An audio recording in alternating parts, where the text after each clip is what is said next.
জয় নিতাই, জয় নিতাই, জয় নিতাই। আমি হরিপ্রিয়া।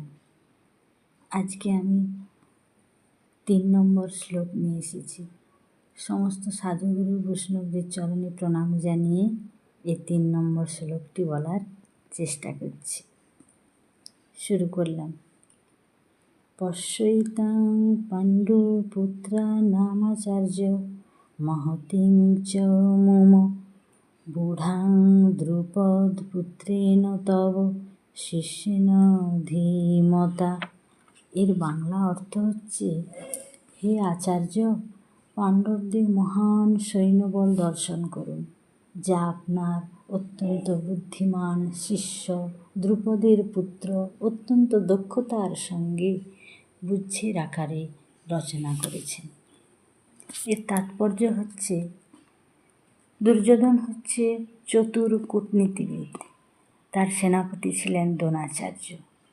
দ্রোণাচার্যকে তার ভুল ত্রুটি দেখিয়ে দিয়েছিল যে দ্রৌপদীর পিতা দ্রুপদ রাজার সঙ্গে দ্রোণাচার্যের কিছু রাজনৈতিক মনোমালিন্য ছিল। এই মনোমালিন্যের কারণে দ্রুপদ এক যজ্ঞের অনুষ্ঠান করেন এবং সেই যজ্ঞের ফলে বরপ্রাপ্ত হন।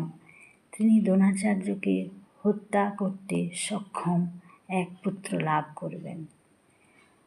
দ্রোণাচার্য এ বিষয়ে কিছুই জানতেন না। দ্রুপদ তার পুত্র ধৃষ্টদ্যুম্নকে দ্রোণাচার্যের কাছে অস্ত্র শিক্ষার জন্য পাঠালেন। সেখানে তাকে অস্ত্র শিক্ষায় দ্রোণাচার্য তাকে পারদর্শী করলেন। তাকে কুরুক্ষেত্রের যুদ্ধক্ষেত্রে ধৃষ্টদ্যুম্ন পাণ্ডবদের সঙ্গে যোগদান করালেন। এতে দুর্যোধন দ্রোণাচার্যকে আবার তার ভুল ত্রুটি ধরিয়ে দিলেন, কিন্তু ধৃষ্টদ্যুম্ন পাণ্ডবদের সঙ্গে যোগদান করলেন কুরুক্ষেত্রের যুদ্ধক্ষেত্রে। এদিকে দ্রোণাচার্যকে সতর্কতার জন্য আপসহীনভাবে যুদ্ধ করেন। এর মাধ্যমে এটি মনে করিয়ে দিতে চাইলেন দুর্যোধন এটা মনে করিয়ে দিতে চাইলেন যে তার সবথেকে প্রিয় এবং মেধাবী শিষ্য হলো অর্জুন। তাই দুর্যোধন আরও সতর্ক করে দিতে চেয়েছিল যে এই ধরনের কোমলতার ফলে যুদ্ধে অবধারিতভাবে পরাজয় হবে। এটাই বলেছিলেন দুর্যোধন দ্রোণাচার্যকে। এখানে আমার তাৎপর্য শেষ। এই পর্যন্তই, আজকে এই পর্যন্তই থাক। আবার কালকে নতুন শ্লোক নিয়ে আসছি, আগামীকাল নতুন শ্লোক নিয়ে আসছি।